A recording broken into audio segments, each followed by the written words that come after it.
Well, hello, everybody. Welcome to the Creatives Conversation. My name is Gabriela Marte. I'm the director. I have with me two people today from the Helps To team. I don't think we've ever actually had more than two of us on the show, but there's three Not of from us. the team, yeah. Yeah, from the team. Yeah, and so I'm super excited because we have Amber Huffman, who you guys have seen a lot of. She's our brand manager here at Helps To.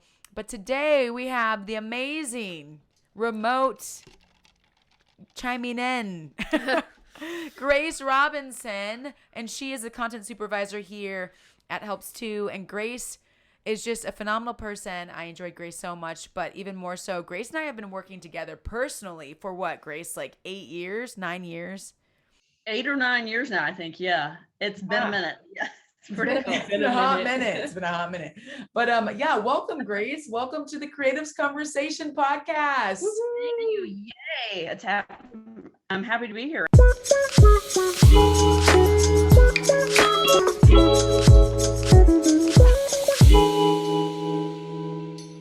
It's a lot of fun. It's on camera for everybody. Remote coming to you from the middle of nowhere in North Idaho. So Bonner's Ferry, and I know that because I toured with a band named Runaway Symphony, and they are, I think, the lead singer's from Bonner's Ferry, and he wrote a song about it. Yeah. Yes. Bonner's Ferry, Idaho. Yes. So I'm currently in a house outside the town of Bonner's Ferry. So I'm literally in the middle of nowhere, North Idaho. So, but we actually do have internet out here. So I get to try remotely. So it's a lot of fun. All you need is a little bit of internet. A little bit of internet. I mean, anywhere in the world, especially a little bit of internet. A little bit of internet, right. And you're good. Yep. You know what? Let's back up before we even get into today's conversation about how to work hard for your dreams, which is something you wrote about in our recent book that we came out with called We Don't Need Another Marketing Book. I want to just talk about our history together. So Grace and I think I started working for Helps To in 2012, right? And then you came in like a month after me, Grace. Do you remember the year you started working? Something like that. I don't know how long you'd been with it. I guess it was in 2012 or 2013 that I joined. I don't remember now, Something but like that, like very close within the time that we. It was a few months after you were like the newest person right before me, basically. Right. So Absolutely. And it Helps To was ran and owned by George Temple, the former president and owner and founder. George did it all. And then he went on to, maybe like 4 or 5 years later, he went on to other entrepreneurial ventures and said to me, if I wanted to buy the company, I could. And I was like, whoa, that's really crazy. But up until then, you and I were just like colleagues together. And I think this was even before like anything related to any kind of sickness or worldwide epidemic had even happened. So like being a remote worker, maybe like 8, 9, 10 years ago was like actually not common, right? When we started this, I remember like we started maybe part-time, both of us, and I kind of moved to more of a full-time role, but this was not a common thing to be like, yeah, my colleague is in the beginning, you were in Virginia.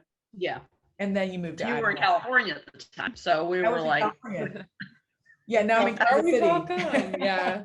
Yeah. Well, I feel like even starting in 2018 when I did, people were all like, wow, you're a remote worker. It was much more common by then, Right. but I think especially for someone my age, because I started when I was like 20, you Right. know, being a remote worker was kind of unusual for like that kind of age group. And so, yeah. And then it just takes really one taken off. pandemic, right? Right. And then everybody's like, you don't work remote? Like, what's wrong with your employer? No, I was so thankful though, whenever the pandemic did hit, that I was always remote for Helps To, because I was like, I know what I'm doing. Like everyone else is going through a major adjustment with everything else in life. And then on top of that, their job.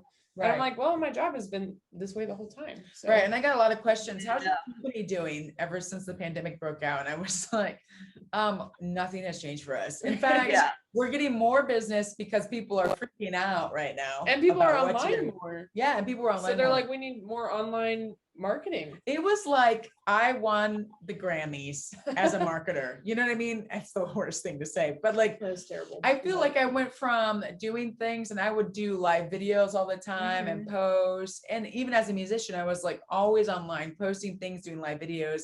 And then when the shutdown started happening and we really couldn't go anywhere, I had everyone's attention. And I was already doing this for like 2, 3, 4 years. Nice. And I was like, watch my live videos. And I was like actually really good at it because I had been doing it for so long. Yeah, you didn't just pick it up during the pandemic. It was No, like, it was I've great. been doing this. I was like, I've been prepared for this. God has prepared me for this. So yeah. anyways, Grace, so we're not here to hold you hostage and tell jokes, but I am here to pick your brain because you wrote the chapter. I don't think we have it with us, the book, but I left it at home and we just had a book release party yesterday. Oh, Grace got has hers. it. Oh, Always look at the prepared. Y'all, yesterday during our book release party, Grace, we called her in because she's one of the authors, and she had a sticker, a helps to stickers on the wall behind her for the it was a classic streaming. I was like, that's just perfect. Grace's, yeah. Oh, she's got it over there right now. So Grace, prepared. you're saving our behinds. I know. We have first of all, it with us. I almost cried yesterday. We had our book release party, our book launch party. We wrote We Don't Need Another Marketing Book. Oh my gosh, like we started 4 years ago, and then something like that. Now we're here. Yeah. So like we started in like 2016, 17. We're here in 2021 right now. You're listening to like 2025, like you're so cool. That's awesome. Bless you. But it's 2021 right now. Just talking to everyone in the feed. Evergreen content on the internet. Yeah, evergreen content. And yeah, I remember us talking about, hey, what can we do to add value to creatives or to people, really? And we're like, well, we're both creatives. We can write this book. And I was like, well, what's going to be in it? I think you asked me that more than I asked you. You're like, well, what's this book going to be about? And I was like, I need them to know everything I wish I would have known 10 years ago. Like, I feel like I had this journey as a creative and it was such a struggle. And I got to a place where I was like, man, I've been in this thing as a musician, marketing, touring, doing things, trying to get and garner opportunities for 10 years. And I wish people would have sat me down and said, hey, do it this way, or like, do it this way. And they didn't. And so I just was like, let's create something where people don't have to spend 10 years figuring it out. They have people who've gone before them and they can figure out how to, do things on social media and how to build a tour, or go for it, or even get rid of some of the mental stigmas we buy as creatives. So what was your thought process? And I approached you and said, hey, let's write a book. What'd you think? Well, we definitely had many conversations. We had many conversations. So many. Yeah, and the whole remote thing. We were using Skype back then because that was like the only thing that existed. It was Skype or a telephone call, and that's all you could do back then. So, right. We spent many hours on Skype discussing the book and what we wanted to do. And I do also remember us having some discussions wanting, well, like I said, sort of jokingly, but evergreen content. We were a full-on marketing company at that time, and we didn't really offer anything else besides social media management and marketing at the time when we first started getting the idea for the book and putting it together. But we wanted something that was going to last longer than social media. We wanted, or something that would last longer. We didn't want the latest techniques on how to be an Instagram star. It's like, well, how to get 1,000 followers on Instagram was different 3 years ago. I mean, some of the same techniques. Different 3 months ago. Yeah. The algorithms are constantly changing. Yeah, exactly. And TikTok didn't exist, and it's like we knew that the social media world changes so fast, and that's what the company is for, is to keep up to date with that. But we wanted a book, we wanted a product that could really help people, that they could come back to in 5 years and it would still be relevant information. Yeah, absolutely. It would still help people. I think that was one of the things I remember discussing, is like, which is part of why we called it We Don't Need Another Marketing Book, because we wanted it to be how to market yourself without actually marketing. If you want to know what the latest technique is for getting on Instagram, well, check out our social media or our YouTube channel or something like that, where we keep update information. Yeah. A book, wanted it to be more evergreen than that. We wanted to be able to encourage people next year, 5 years, 10 years, 20 years down the road with some of these concepts. And like Gabby said, about how some struggles that, well, both of us, but Gabby especially, because it was kind of her idea initially, but some of these things that I wish someone had told me, do it this way, not that way, but not so much in the, hey, you need to be on Facebook instead of Twitter, not that, but Right. here's how to talk to people. Here's why it's important to talk to people. Yeah. Not so much even how to talk to them or who to talk to, but we have a chapter in here about relationships, a couple chapters about building relationships, and Not romantic ones. It's not a advice book. It's not the you're on the, even if you're on this journey by yourself, you're not really by yourself, and stuff like that. I mean, that's evergreen content. That's stuff that you can use, whether you're trying to market yourself digitally and create a following on YouTube, or whether you're trying to sell science fiction books, which is what I'm doing right now. I'm a writer. Grace is a writer. So let's circle back and do a little bit more intro, I guess, for people who don't know who I am. I've been with Helps To, like Abby said, for like 8-9 years, whatever it's been. But I'm also a writer. That's my creative side. That's my creative journey. And that's what I brought to the table for this book. Gabby brought her experience as a musician, and I brought my experience as a fiction writer.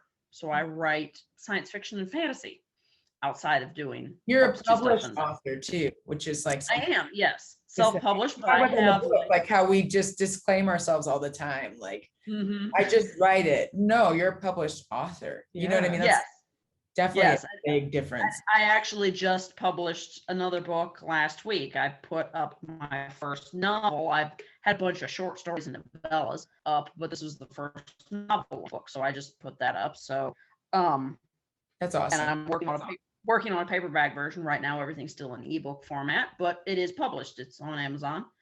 So the writer's journey is my artistic journey that I brought to the table, along with Gabby's musician journey. And we both have been at this for a while and had learned some things, and we wanted to share that with other people. And we also wanted, even though we come from a music background and a fiction writing background, we also wanted to make the book relevant to, if you're a graphic designer, if you're a fashion designer, if you're, trying to get into acting, if you're, we wanted any kind of, if you're a portrait painter, whatever, any kind of artistic pursuit is what we wanted it to be relevant to, not just musicians and writers. Yeah, for sure. No, it's crazy because I just feel like such a huge tug. And I think we searched for this as a company, like, what is our niche? Yeah. Like, what separates Helps To from the next, marketing company that's out there. And I was like, man, we really care about creatives, because we really believe, and I think this might start with me and like trickle down, but I personally really believe, and I know you guys believe, that creatives literally influence culture. They capture history, and we are the people that can really make or break someone's like mental health even, and like life, like the music I make and the writings you make and the illustrations you make, like, legitimately can influence someone's day, can stop people from committing suicide. And I've heard stories about that with my own music. And that I'm passionate about seeing other creatives not sell themselves short, number one, and number two, get the help they deserve. And so I think this book is everything like that. So today I want to jump in, Grace, and talk about a chapter you wrote.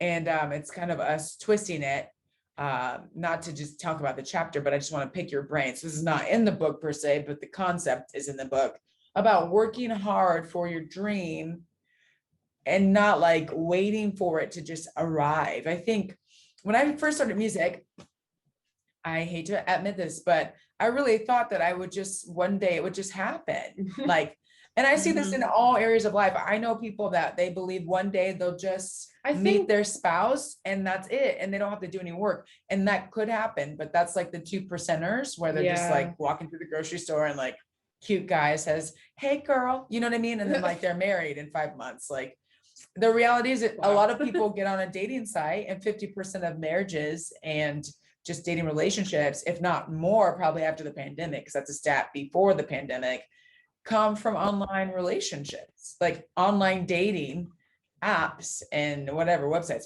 And so same concept is true for creativity. I think hey, maybe you could be walking through Walmart and, Puff Daddy, the producer, is there and he hears you singing, Beyonce's like, why are you Dangerously in singing Love. Beyonce in Walmart? I don't know. What Ask about- me. Like, why are they shopping at Walmart? I know, maybe I need to shop at Walmart more. I'm just kidding. If Puff Daddy's at Walmart, P. Diddy, I'm gonna be there. I'm just kidding. I'm just kidding. But what would you say to a creative who's like, it's just gonna happen for me? Like, what would your advice be? Like, where would you start with all that?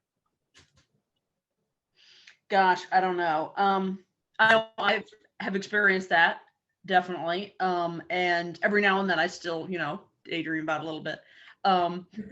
But I don't know. It can be those success stories, those rare occasions when the success does seem to just come out of nowhere. That exciting stories that are very encouraging and they're great feel-good stories and you feel happy for the person. Those are good stories to share, but those can be misleading because then you start to think, well, if it happened for them, it could happen for me, which is true, but the chances of it are pretty slim. And also, another thing that I learned in other areas of life that I've tried to put towards that and that I would try to encourage other people with is even after you hear the success story, and even if it was you ran into Beyonce in Walmart and now you're the star in her music video or whatever. Right. Even if that did happen, there's more to it than that. It doesn't just happen. Even if you're, sitting at a coffee shop and there happens to be a movie director who's like, I want that girl in my next film, comes over and talks to you and hands you his card and, the next day you're pulling into a Hollywood lot. Even if that does happen, there's still a lot of work involved. Even if the director says, oh my gosh, you have to be the lead in my next movie. I know you've never acted before in your life, but you've got to be my next lead. You still have to do some work. It's still not an immediate success. It's still not an overnight success. And it still doesn't just happen. Like you were saying, Gabby, with like the online dating thing. It's like, even if you have a profile on a dating site, you have to actually get on and talk to people. Right. Right. Yeah. And to be honest, like, I can speak from the dating perspective. I met a lovely man whom I hope I could spend the rest of my life with, but the reality is like, you dream about meeting the person and then you never get past like that point in your mind. And then like you meet them and you realize, wow, like he's amazing. There's absolutely nothing wrong with him. He's a great man. And I love him very much. And so there's no like reservations there, but like cultivating a healthy relationship with anybody takes work, so much work and time and intentionality. And the same is true for our artistic crafts and our dreams. And I think I'm so glad you said that, Grace, because like, even now I'm thinking to myself, like, what dreams do I have right now in my life? And I've even been through this and achieved some success according to what the world would say is successful. Like, am I really being honest with myself about what the dream entails? Because it's so easy to be like, maybe one day I'll win a Grammy, but like, you don't think about like how many hours you got to spend in the studio to like achieve that Grammy or whatever. You know what I mean? Not that that's my dream per se, but like, yeah.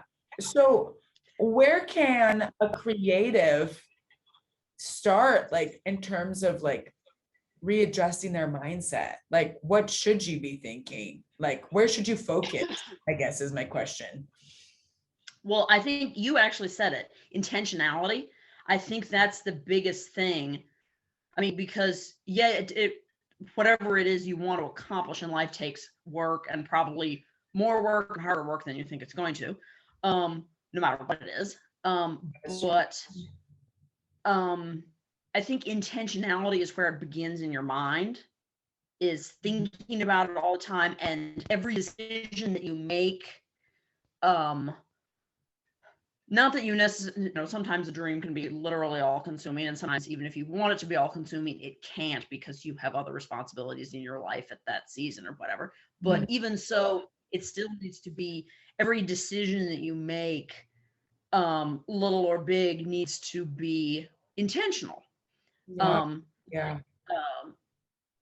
Whether it's something whether it's moving, whether it's taking a new job somewhere, whether it's getting into a relationship, getting married, maybe, having kids, the car you buy, depending on what your dream is and what you want and are working for, intentionality is actually what matters. It's like you're going out to buy a car. It's like, all right, well, if your big dream involves, I don't know, I'm having trouble coming up with a great example right now, but if it involves, let me help you with that. Do you mind if I build on your analogy? No, go ahead. Go car shopping, I think is a great analogy. And that your dream is to really do a lot of road trips and to have a lot of people in your car. You probably don't want to buy the biggest truck that guzzles gas because you love road trips. And that's going to be a huge barrier to getting to what you're dreaming of, which is going on road trips. So you probably wouldn't buy the biggest truck. At the same time, you probably wouldn't buy a 2-seater Porsche because that's not conducive to you having people with you on the road trips. So you're very intentional. You're probably thinking like, let me get this, maybe like a minivan that has an eco. I would never want to drive a minivan. I don't care how many kids I have. Yeah.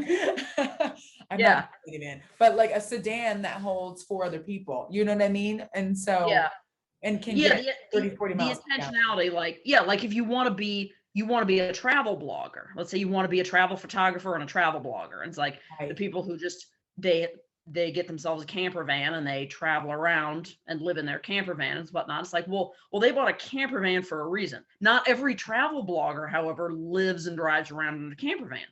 Some of them backpack and walk and stay in Airbnbs, but they made that, neither one is right or wrong. And some of them, get on a plane and then they get off and then they just use public transit in a city. Some of them have the camper van because they go to more remote locations where there isn't public transit available. That's so good. Because they want to take a picture of a waterfall that takes 2 hours to hike to because there's no roads. And that's the kind of travel blogging they want to do. But if you want to be a travel blogger and you want to document all the greatest coffee shops in downtown Portland or something, maybe a camper van is not the greatest thing. Getting on a plane and going from your home in Whereversville to Portland and then using the public transit would be far more practical. Right. So that's a good example. So your intentionality, it's like, so I have X amount of money that I can budget for this. Should I buy a camper van or a couple of plane tickets? Well, so, you intentionally decide. And so that the intentionality as far as just your mindset or it's like, I really want to get out of this dumpy apartment I'm living in. I'd really like to have my own house. It's like, okay, well, there's nothing wrong with that. And if you have the funds to do it, that's great. Not trying to stop you from getting your own house. But if your goal is to maybe be a travel blogger, do you really want a house that you have to maintain? You're never going to be home. Wait, say that one more time. Your Wi-Fi got a little weird. If you want to be I broke up. Maybe what? Okay. If you want to be a travel blogger, let's say you want to get out of the small apartment you're in that you're sharing with 3 other people, because you want your own place and you want to buy a house with a small yard, but your dream is to be a travel blogger. Maybe buying a house is not the best option. Right. No, that's so good. That's a good point. Because if you want to be a travel blogger, then who's going to take care of your house because you're never at home? So maybe you just keep that apartment. If you're never going to be there, then you can just, you're at home once a month and you're in your bedroom in your apartment you share with 3 other people. Or you could go ahead and buy the house if you plan on renting it out. And that could be a source of income. But you would need to think about it intentionally, not just, I hate this apartment in this part of town. Here's a nice house for sale. I'm going to buy it. It's not good or bad, but the intentionality, I guess, is what you said about as far as mindset and pursuing your dreams is intentionality. If I take this job, it's a lot more money, which is always good, but will the travel requirements interfere with my dream? Wow. Will they enhance my dream? Will the extra hours that I'm going to be putting in be worth the extra money so that I can then fund my dream, or is it going to suck up too much of my time and I therefore cannot work on my dream? Right. Again, not bad or good, not right or wrong, just what do you think is best for your dream long term? So Wow. thinking intentionally about every decision you make, I think, is the biggest mindset change to before you do anything and before somebody else tells you what to do or what not to do. You decide what's best for yourself and make every decision intentionally and weigh it. Okay, this is where I want to be, and here's a decision over here. If I make decision A or B, which do I think will benefit me long term to get to here? Wow, that's so good. Yeah. I feel convicted. I'm like, because it makes you think, just hearing this, you have to ask yourself, what is my dream? Yeah. Because it's so easy in 2021 to look around at everybody else, especially with all different social media platforms. I see this person kind of doing what I want to do. And so I just want to be like that. But what does that mean for you? Like, translate that into what is your dream? Like, I think you have to really translate that, because for me, I look at Taylor Swift sometimes, I'm like, man, I really enjoy her craft and it makes me want to do my dream because it's kind of similar, but I really have no desire to go from stadium to stadium to stadium singing songs to a bunch of young girls. Like, I love young girls. I mean, from a sister perspective, let's get that correct here. As a mentor, I love young girls. I love them as a sister. At the same time, I just don't desire to live such a lonely life, because I have been on tour and I realize when this gets bigger and bigger and bigger, you seem to get further and further and further away from people. But I do love a nice mid-sized crowd, like 500 people, and like a smaller venue. I could tour like that, and I could like meet with them after the show, and it's just different. It's a totally different vibe. And so, yeah, I think it helps you to realize what is your dream. Grace, if you had to be honest with yourself, like, what's your dream, number one, and then what's the next practical step you're taking of, intentionality that we're talking about to get to that dream? Sorry, I'm just being nosy right now, but. Well, yeah, defining your dream is very important, and that can be a long process, and that can change. Your dream can change, and it's okay if your dream changes, because that's something that I've dealt with too, actually. The one dream that I've always had that's never really changed is I want to write science fiction and fantasy books. So that's always been a part of me ever since I was a kid. But other aspects and other things related to that have kind of changed. I never really thought that I would be, excited about social media. Of course, when I was a kid, it didn't exist. So, because I'm that old. But I didn't call you old. I just said it didn't exist. I was like, yeah, that's fair. When I was in college, social media didn't exist. So anyway. So I didn't have a dream related to that at all until recently, because it wasn't there. But defining your dream, and it's okay for your dream to change. So as far as me, the one dream that's never changed is writing and publishing. Say that one more time, Grace. Pause. Say that one more time. Sorry to pause you, but your internet got a little wonky right there. Just go back a few sentences. The one dream that's never really changed is I've always wanted to write and publish science fiction and fantasy stories. Okay. So let's see, what am I doing to intentionally work on that? Was that what the question was? Yeah, to reach for it. Yeah. What's your one step, one or two, whatever you're doing? I just want to know, like, what's your intentional step that you're doing to achieve the dream? Well, one of my intentional steps is doing it, I guess. Now, of course, there's many, many steps to writing and publishing a book, but I published a book last week. I uploaded my document and my JPEG into Kindle Create and Amazon Kindle Direct Publishing, and then I clicked publish. So that's part of it. I actually did it, and that's actually a big step. I don't know, other artists where it's like sometimes, not to get off topic, but sometimes it's hard to share your art. Especially if it's something you've been working on a long time. You're like, you want it to be perfect before you put it out in the world. So anyway, so that's part of the intentionality, is just actually doing it. Mm-hmm. So that is something that I have done, and I'm working on another book. I pretty Okay. much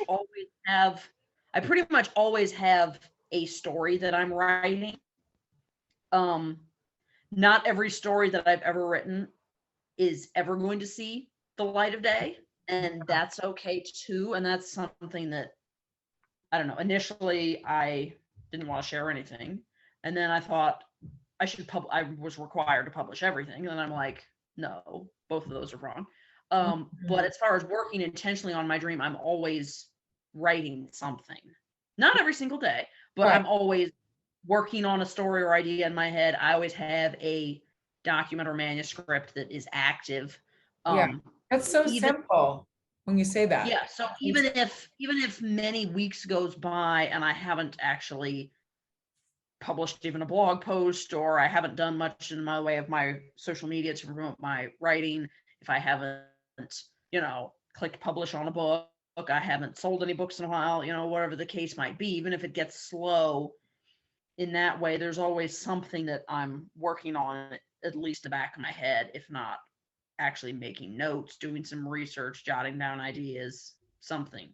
So it's always in the back of my head, and I'm always doing a little bit of something.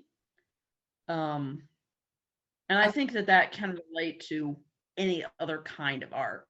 I agree. Yeah. I think a lot of the people get started simply because they think, I'm waiting for this perfect moment, or like for the stars to almost align. Yeah. Oh yeah. Wait for the perfect moment is like such a, I don't want to say it's a lie, but it's kind of a lie. It's like, because the perfect moment never comes, and you kind of have to make the perfect moment. And even when you do, it's not perfect. But and then what is the perfect moment? Like, who defines? Yeah, right. Literally you define the perfect moment to do something. And if you really are the definition or the definer of what a perfect moment is, right? Does it ever come, Right. And so, I love your explanations of what you're intentionally doing. I would say one thing I didn't ever know until I started doing my own craft too, and like just stepping out to intentionally do music, especially. That's like probably what I know the most creatively, is that my dream was actually never to like get somewhere. When I started doing it, I loved the craft so much that I was like, if I had to choose, be a famous musician and never write music again and let everyone else write it for you, or write your music forever and people never know who you are, I think I'd choose the latter. You know what I mean? And so my dream is to do it. I just always want to do it, not necessarily like be known for it. And I think sometimes we can get confused as artists, right? Like, I think it's okay to want both, to be honest. I have wanted both before in my life, and sometimes still do. But I think sometimes we want to be known so bad that we don't ever do it because we want it to look perfect. Yeah, that's important too. And especially with, today's world of, you got to market yourself, you got to promote yourself, if, no one's going to just accidentally find you. You got to do all the promotion of work yourself and all this stuff, especially with that kind of environment we live in these days. And that's true. If you want to be found, you got to do the work. Even if you get, like, at least in the book world, even if you get published by a big known publisher, you still have to do your own marketing, actually. And it's probably that way too in music world a lot. Even if you get signed on by a record company, it's like, they're putting out the CDs and uploading stuff to Spotify for you. But if you want people to actually find your song and know who you are, you got to do the work. But I think we can sometimes get so caught up in the promoting ourselves, and I'm not going to do it unless I know I can make money off of it or something like that, that we can lose, I don't know, maybe even lose some creativity or something. And like you said, Gabby, if it was a choice between being a really well-known musician, but somebody else is writing the songs, or I get to write all my own music, but no one ever hears me, I'm going to choose the art, even if no one sees. And I think that's something creative. Sorry to interrupt you, Grace. I think that's the difference between someone who really is a creative creator, and someone who just wants to be an influencer, because that's such a culture. I think even as an illustrator, like, it would be pretty easy for me to like not easy because, you know, you still have to compete with a lot of people, but I could like go sell designs for greeting cards to Hallmark or like journal covers for Target or whatever, you know, but like, that's not my vision, you know. I want art that speaks. I want art that means something to me and not just art that's like easily purchased and means nothing, you know. Yeah. Or like you're consumable. just, you know, and there's nothing wrong with working at it. Like, right. You know, I've written songs for other people before and gotten Sure. paid. But there's nothing wrong. Oh yeah, taking commissions is one thing, but you know, just completely selling out and doing it for the dollar is another, you know. It'll suck your soul almost. For sure. We've all, I'm sure, had opportunities. And some people who do make good success working for someone else, something like that, doesn't necessarily mean they sold out, but if that is truly their dream. But if they're kind of compromising that dream, so that's why you have to like really kind of drill down and figure out, what do I really want? I decided a long time ago that, like you, Gabby, that if no one ever read any of my stories, I still had to write. Even if I was the only one who ever read them, I still needed to write.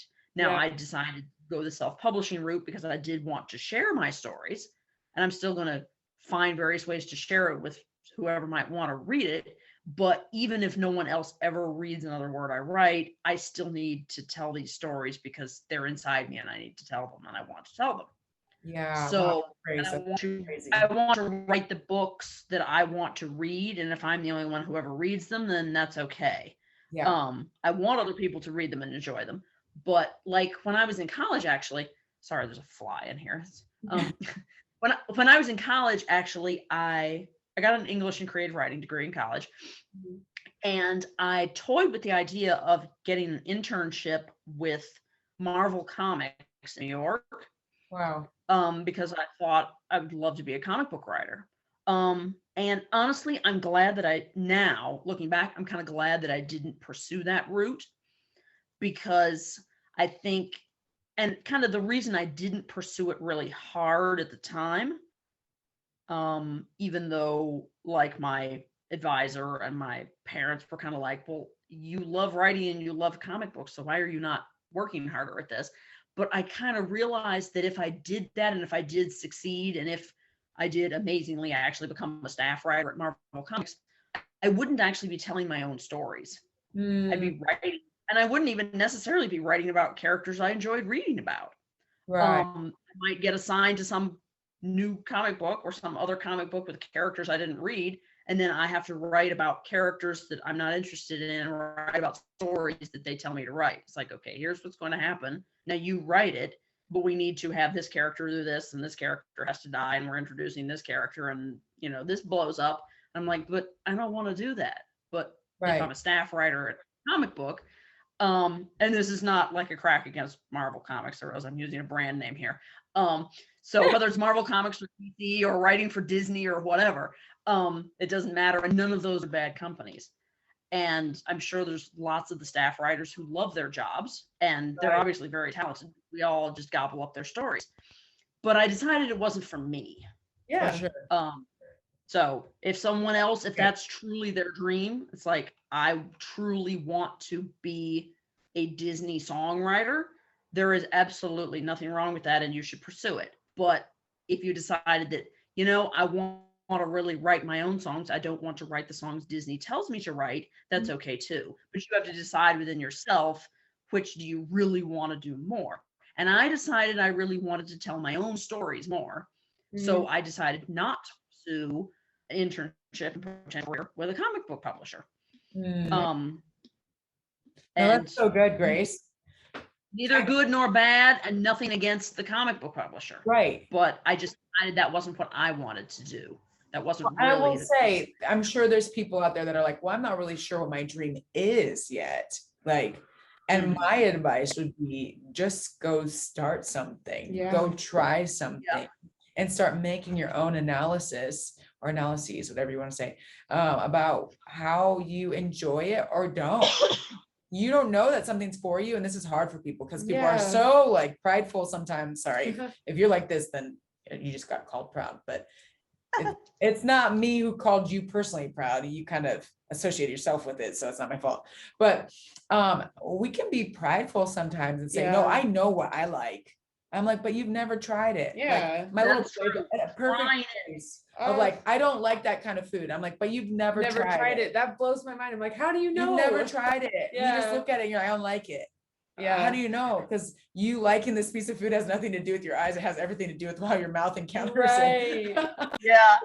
Same with doing, you know? For sure. Yeah. Yeah, that's important too. Yeah, just trying it. So I didn't actually get an internship with Marvel Comics, or any comic company.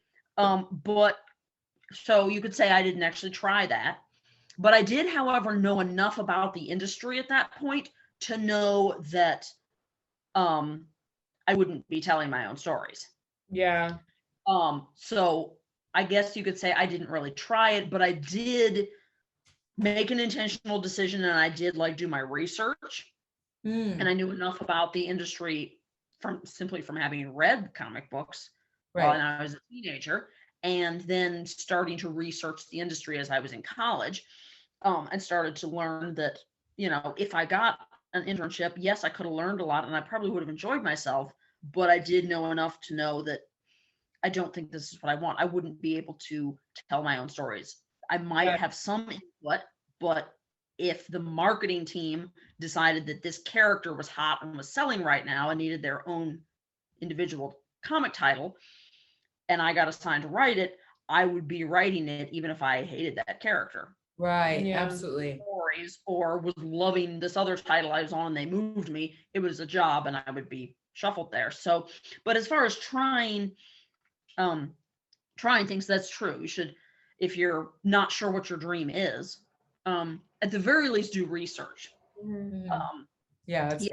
Trying something, if it's feasible, if it's possible, is the best way, because then you get actual hands-on experience, and then go, you know, this is what I want, or you go, and then reevaluate what you really want. So if it's feasible for whatever your dream is, or your stage of life, or whatever you're in, getting hands-on experience or trying something, dipping your toe in the water kind of thing, is very valuable. But if you can't do that, or you're not sure you want to even take that step yet, research is important and very easy to do in pretty much any industry now. I mean, we have the world at our fingertips.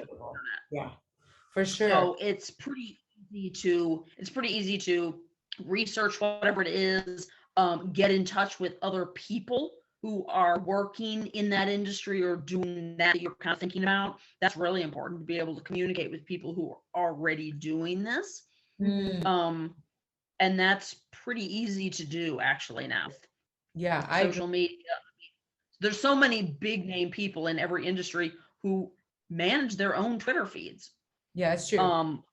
Or if they don't, they have somebody who really knows them really well and answers in a way that's convincing enough. So one of the two. But I mean, there's plenty of, you know, big name successful people who do their own in social media. Yeah. So you can get a feel for what their life is like. You can maybe communicate with them directly. You can, you know, so yeah. I think that's cool. I actually was going to challenge myself. I was thinking about this today, to message one like big wig person who I would never approach necessarily on my own, but to do it out of like challenging myself to like reach further and not be afraid. Like just message one person, even if they might never respond every week. Yeah. I just thought about that. Yeah. So Grace, I just want to say thank you so much for taking the time today to come on here. Hopefully this is the first of many creative conversations with you on, because I just feel so like honestly ministered to, I mean, for lack of a better word, with this conversation. I'm so encouraged. So before we go, do you have any last words of encouragement you want to say to creatives who are watching? Gosh, I don't know. This conversation, I guess, was supposed to be about like working on your dream. So I guess it would be to never give up and always keep working, but also don't be too hard on yourself. Yeah. Find that good balance between never giving up, but also, because I think that's that can be part of why some people will give up on a dream, is because they're a little too hard on themselves. They believe they should have achieved XYZ level of success, whatever that is in their mind. You know, I feel that way sometimes. I'm like, I should be somewhere else in my life. I should have done much more. Why is it only now that I finally published my first novel? I've written like 4 or 5 first draft novels. Okay. Wow. So this isn't the first novel I've written, but it's the first one I published. And I was thinking that as I was uploading, this was just last week, I'm going, you know, why is it taking me this long to publish something that's more than, you know, 20,000 words? I've written novels that are 200,000 words. Why have I not published those? I should have done more by now. It's like, well, it just, maybe yes, maybe no. It doesn't actually matter. Right. Who cares? Who told me that I should have by now? Yeah. It's like, nobody actually. And if somebody did tell me, why did they tell me that? You know, if someone has told you, you should have done more by now, you should have done this, why aren't you here yet in your creative journey? They're if probably someone does actually who are there though, on that same journey. Yes, exactly. Right. Talking. So it's like most of the time it's just our internal voices talking, but if someone actually does tell you that or ask you that, you know, it's like, who is telling you that and why are they telling you that? And I'd be willing to bet good money that whoever tells you that is not someone who is, you know, why aren't you, you know, at the point where a big successful person, me, is, why have you not gotten here yet? Because they know what it takes. So they're not going to ask you that. Yeah. They're going to ask you other things to maybe encourage you or direct you or say, hey, try this instead of that. But they're not going to say, why haven't you worked harder to get where I am? Yeah. And if for some weird reason some actually successful person does say that to you, then you need to just like cut them out of your life because that's weird. I don't think I've ever met anyone like that. Yeah. Neither have I. Thank you so much for being on the Creatives Conversation. That's all I got right now. I know. Okay. If you guys are watching for the first time ever, please, or listening, please subscribe. If you're listening, thank you so much for listening to our first remote conversation. I hope we didn't like kill your ears too bad or anything like that. But yeah, thank you guys so much. Thank you, Grace. Thank you, Amber. Yeah, thank you. Andre over here working the cameras. And thank y'all. Subscribe and we'll see you again on the Creatives Conversation. Bye.